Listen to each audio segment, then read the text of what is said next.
বাংলায় পরিবর্তন, অঙ্গ কলিঙ্গের পর এবার পদ্মবাগান বঙ্গ। 26-এর ভোটে ইতিহাস গড়ে বাংলার মসনদ দখল করেছে গেরুয়া শিবির। 15 বছর পর রাজ্যের বিধানসভা ভবনের ভোল বদল। শনিবার নতুন সরকার গঠন, শপথ নেবেন মুখ্যমন্ত্রী, নবনির্বাচিত বিধায়ক। এরপর মন্ত্রিসভার কাজ শুরু হবে বিধানসভায়।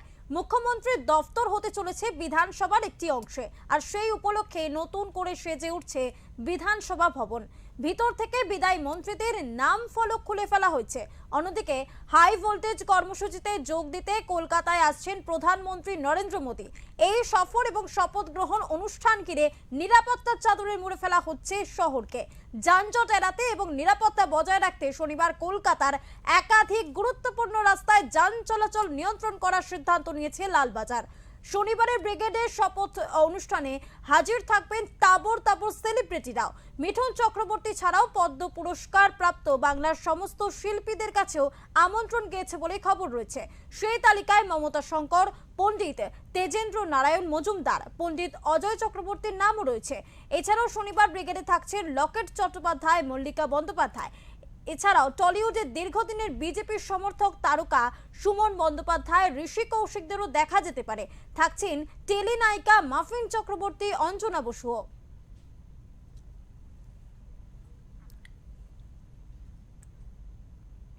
এই বিষয়ে আমরা কথা বলবো আমাদের প্রতিনিধি বিশ্বজিৎ হালদারের সাথে। বিশ্বজিৎ, জানতে চাইবো, আজ জয়ী বিধায়কদের নিয়ে বৈঠক করেছেন অমিত শাহ এবং তারপরে তিনি ঘোষণা করেছেন বাংলার নয়া মুখ্যমন্ত্রী শুভেন্দু অধিকারী, এবং আগামীকাল শুভেন্দু অধিকারী ব্রিগেড প্যারেড গ্রাউন্ডে বাংলার মুখ্যমন্ত্রী হিসেবে শপথ গ্রহণ করবেন। এছাড়া কারা কারা মন্ত্রিত্ব পেতে পারেন, মন্ত্রীর পদ কারা কারা পেতে পারেন, কি খবর রয়েছে তোমার কাছে? একদম দেখো, আজকে কেন্দ্রীয় স্বরাষ্ট্রমন্ত্রী অমিত শাহ তিনি কার্যত তার নেতৃত্বে পরিষদীয় দলের বৈঠক হয় এবং এই পরিষদীয় দলের বৈঠকে 207 জন জেতা বিধায়ক তারা উপস্থিত ছিলেন। তাদের মত নিয়ে প্রথমে পরিষদীয় দলনেতা হিসাবে শুভেন্দু অধিকারীর নাম প্রস্তাব করা হয় এবং তারপরেও সময় দেওয়া হয়েছিল যে যদি অল্টারনেটিভ বা বিকল্প কোনো নাম যদি কোনো বিধায়ক প্রস্তাব রাখেন তো বিবেচনা বিষয় হিসেবে দেখা হবে। কিন্তু দীর্ঘক্ষণ অপেক্ষা করার পর শেষ পর্যন্ত দ্বিতীয় কোনো নাম আসেনি। দিলীপ ঘোষ, তুমি জানো দিলীপ ঘোষ বাংলার সফলতম রাজ্য সভাপতি হিসাবে অনেকে দাবি করেন, তিনি শুভেন্দু অধিকারীর নাম পরিষদীয় দলনেতা হিসাবে প্রস্তাব রাখেন এবং তারপর অমিত শাহ তিনি পরিষদীয় দলনেতা হিসাবে শুভেন্দু অধিকারীর নাম তিনি প্রকাশ করেন। তবে নিয়ম অনুযায়ী পরিষদীয় দলনেতাই তিনি মুখ্যমন্ত্রী হন বা মুখ্যমন্ত্রী হিসেবে শপথ নেন।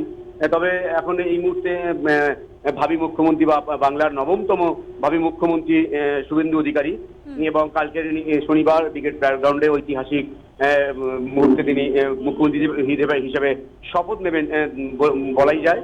এবং এরপরে যে মন্ত্রীগুলো নিয়ে সামনে আসছে যে এবারে বিজেপির একাধিক রাজ্যে তারা কিন্তু উপমুখ্যমন্ত্রীর যে পদ সেটা কিন্তু আমরা দেখেছি ছিল, তবে বাংলায় কিন্তু উপমুখ্যমন্ত্রীর 15 বছরে অন্তত কোনো উপমুখ্যমন্ত্রী দেখেনি বাংলা মানুষ।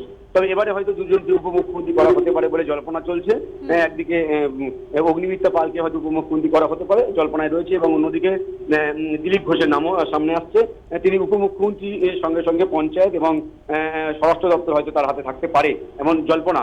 এবং জানা যাচ্ছে যে রাজ্যের যে স্বাস্থ্য নিয়ে একাধিকবার স্বাস্থ্যের দুর্নীতি নিয়ে একাধিকবার অভিযোগ উঠেছে বা আর্যিকরের ঘটনা অনেক কিছু কিন্তু সামনে এনে দিয়েছিল, সেইটা কিন্তু বিজেপির কাছে একটা সবচেয়ে বড় বিষয় যে আয়ুষ্মান ভারত তারা বাংলায় চালু করতে চাইছিল, যেখানে তৃণমূল সরকার বাধা দিচ্ছিল, স্বাস্থ্য অধিকার করেছিল রাজ্য সরকার।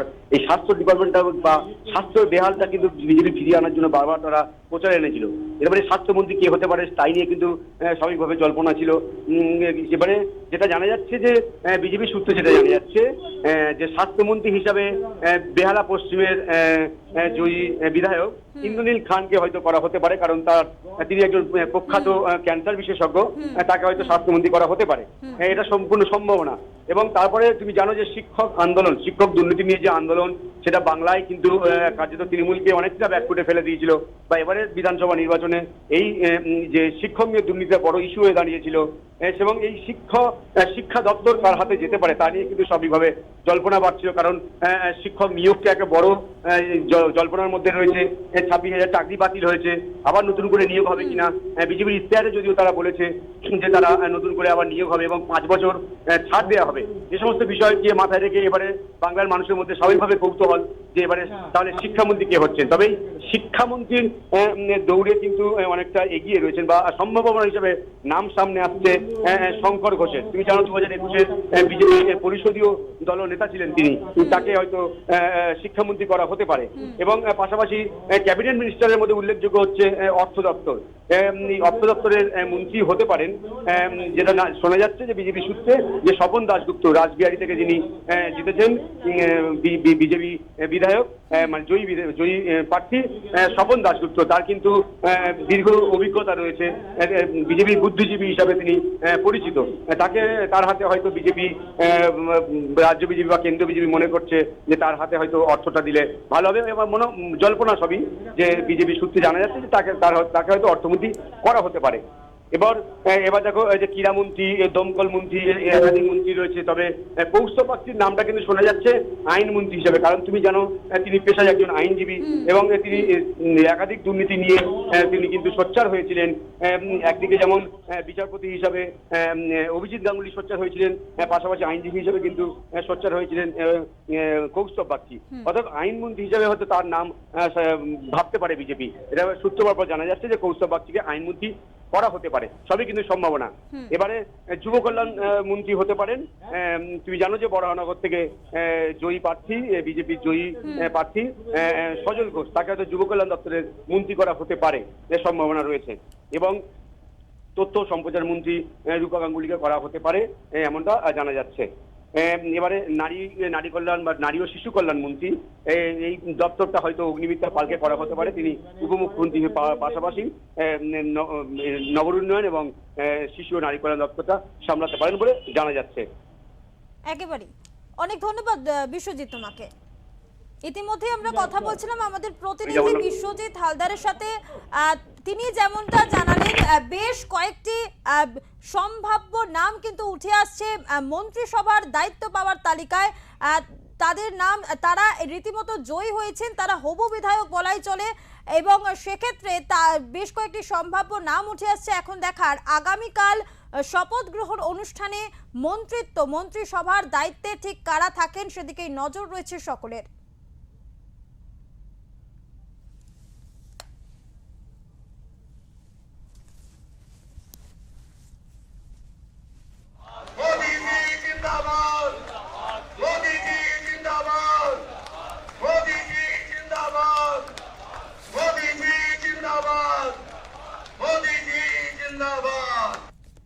শ্রদ্ধেয় দিলীপ ঘোষ, শ্রদ্ধেয় তথাগত রায়, সম্মানীয় ডক্টর সুকান্ত মজুমদার এবং আজকের সভাপতি মাননীয় শ্রমিক ভট্টাচার্য দাদাকে। এবং আমি স্মরণ করতে চাই আমাদের 321 জন ভারতীয় জনতা পার্টির কার্যকর্তা যারা আত্মবলিদান দিয়েছেন। এবং আমি কথা দিতে পারি হাজার হাজার লক্ষ লক্ষ বিজেপি কর্মী যারা ক্ষতবিক্ষত হয়েছেন, অত্যাচারিত হয়েছেন, ঘর ছাড়া হয়েছেন, মিথ্যা মামলার সঙ্গে যুক্ত হয়েছেন, আমি তাদেরকে কথা দিতে পারি আগামী দিনে আপনাদের স্বপ্ন পূরণ করার কাজ ভারতীয় জনতা পার্টির সরকার করবে। আমাদের নেতা নরেন্দ্র মোদীজি যে গ্যারেন্টি দিয়েছেন সব গ্যারেন্টি পূরণ করার কাজ ভারতীয় জনতা পার্টির সরকার করবে। আমি নয়, আমরা নীতিতে ভারতীয় জনতা পার্টির সরকার করবে। কথা কম, কাজ বেশি ভারতীয় জনতা পার্টি করবে। চার্জশিট প্রকাশের দিন মাননীয় নেতা অমিত শাহজি দুটো প্রতিশ্রুতি বাংলার লোককে দিয়েছেন। সন্দেশখালী থেকে আর্জিকর হয়ে যত মা বোনেদের উপরে, কন্যাদের উপর অত্যাচার হয়েছে তার কমিশন বসবে এবং যারা অভিযুক্ত তাদের বিরুদ্ধে ব্যবস্থা নেওয়া হবে।